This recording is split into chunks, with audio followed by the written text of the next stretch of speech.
For me, what sustainable means is that we maintain our high quality of life without sacrificing the future. So all of us are here for a short period of time, and then we're going to leave Solebury to our children. And what we want to leave to our children is the same high quality of life, or perhaps even better.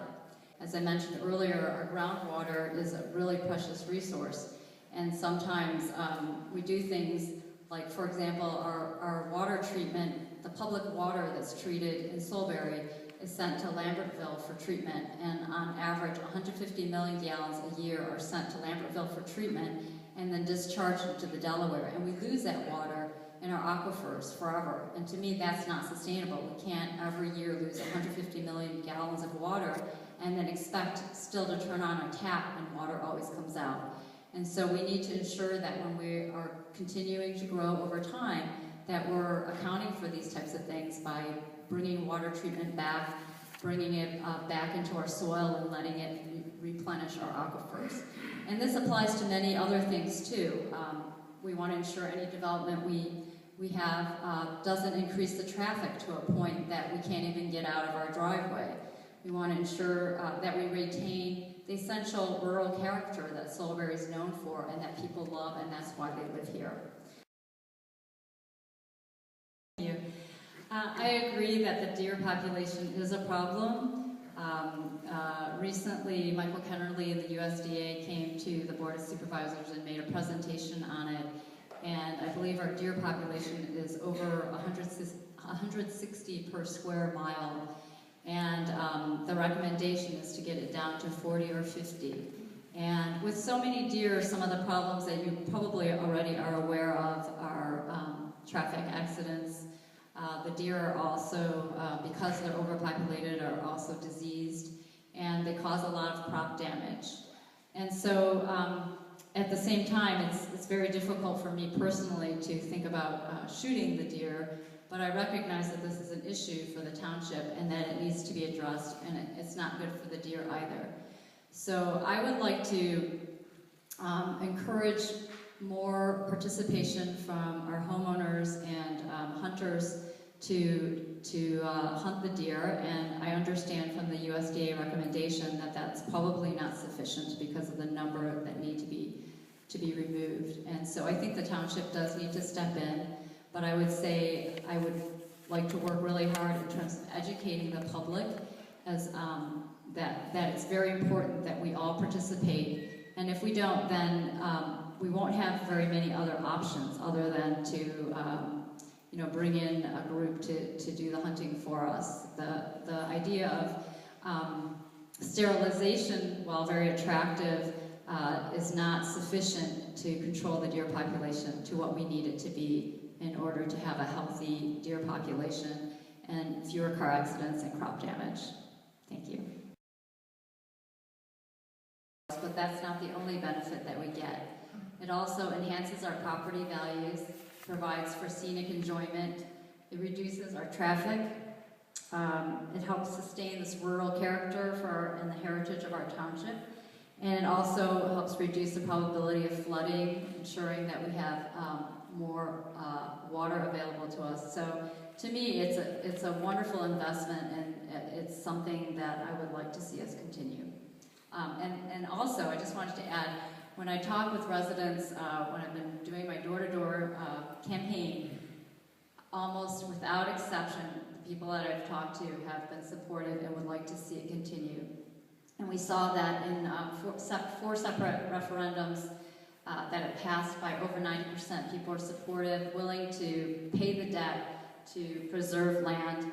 And in the recent survey that was done last year, the number is still quite high. Of those who answered yes or no, 85% are still supportive of land preservation.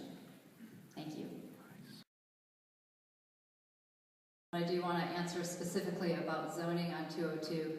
So for those of you who are not aware, 202 has 3 different zoning classifications, from the Giant to Lahaska. So near where the Giant is, over to Reeder Road, is zoned traditional neighborhood commercial, which is full-scale commercial. And then from Reeder Road to about where the winery is Acquitong Village Commercial, which is small-scale.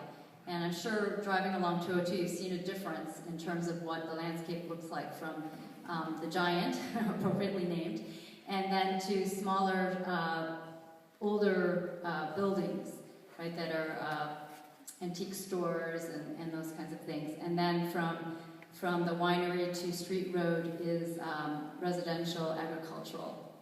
And I think that zoning has been working for us. The zoning was actually changed in the comprehensive plan to allow for the fact that there is a small-scale commercial already in existence and to encourage those businesses and to help them stay in business, but not to allow bigger stores. I've talked with, again, many residents, and I have not found a single exception who said, we want bigger stores on 202. They are already overwhelmed, especially the folks who live in the developments along 202. They already feel overwhelmed with the amount of traffic we have, the potential for more traffic, more pollution, including air, light, and noise pollution, as well as potential issues of stormwater runoff and drawdowns on our aquifers. So I am for keeping our current zoning along 202. So in terms of parks and recs, I think the community, again in the survey, has made it pretty clear that they would like to see more passive recreation, so things like hiking trails, etc. And I have the good fortune to live right across the street from the towpath, but most people in the township don't have that privilege, and so I would like to see us provide some more passive recreation. In terms of active recreation, such as ball fields, I think this is an area where there's a lot more, it's a lot more difficult to understand what the true situation is.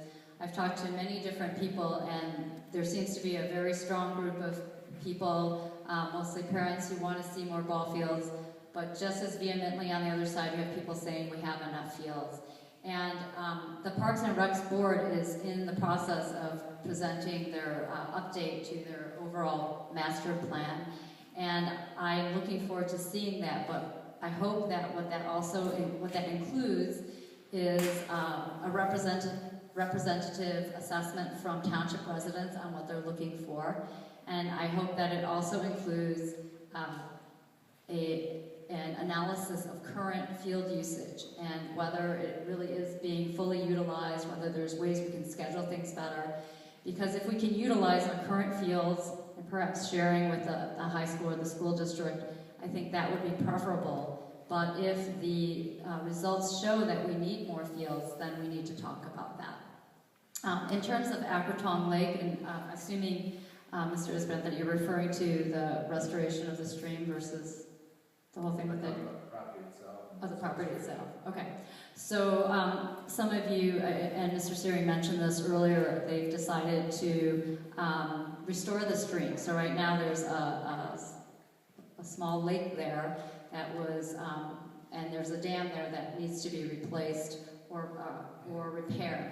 And the township supervisors voted to restore the stream rather than rebuild the dam, which I think is a great idea, and I think that would be a perfect place for us to have some passive recreation, to put some trails in, and it's, you know, right in the heart of Solebury.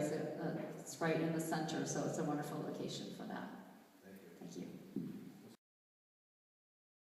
I think one thing that I can bring to the table is this, my professional background being a process improvement consultant. I think I can really offer a lot in terms of helping to ensure that the way the township works is more effective and more efficient, and thus saving us money. So I think that's another way that we can help to keep the taxes down, is just by working more smartly. Thank you.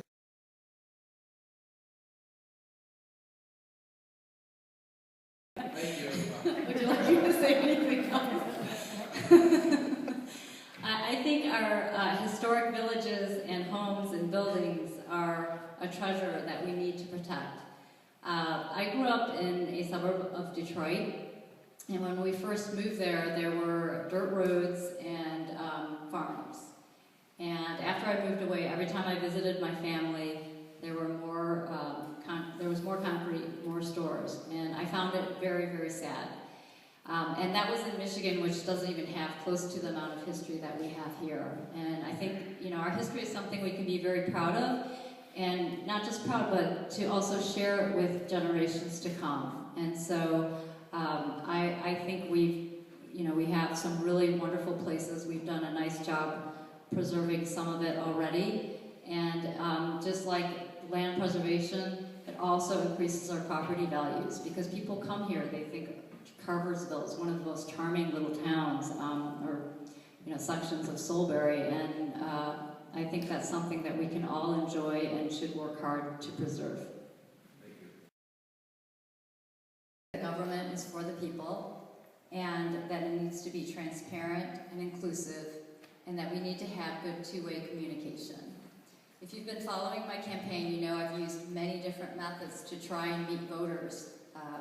I've used newspaper, email, Facebook, videos, live events, and knocking on hundreds of doors. As a supervisor, I'll put the people of Solebury first, and I'll use the same inclusive approach to understand what the Solebury residents want before I make a decision. I don't have any hidden agendas, and I don't have anything personal to gain other than the satisfaction of knowing that I'm going to be able to help keep Solebury the wonderful place that it is. So I would like to take my love of Solebury, my energy, my proven problem-solving approach and professional expertise, and provide a balanced and refreshing perspective to the Board of Supervisors. The election is 2 weeks away, and now it's up to you to choose the next 2 supervisors. My campaign team and I have been working hard to get out our message, and now I need your help. A recent election was decided by only 2 votes, so every vote counts. And I know all of you here tonight are dedicated and will vote, and I ask you also to rally your friends and neighbors. The future of Solebury is in your hands. So you've made it clear that you value our open space, our rural beauty, our high housing values, and low taxes. I value that, and I'll fight to protect these same things. I'd be honored and privileged to serve as your next supervisor and to be your voice to our local government.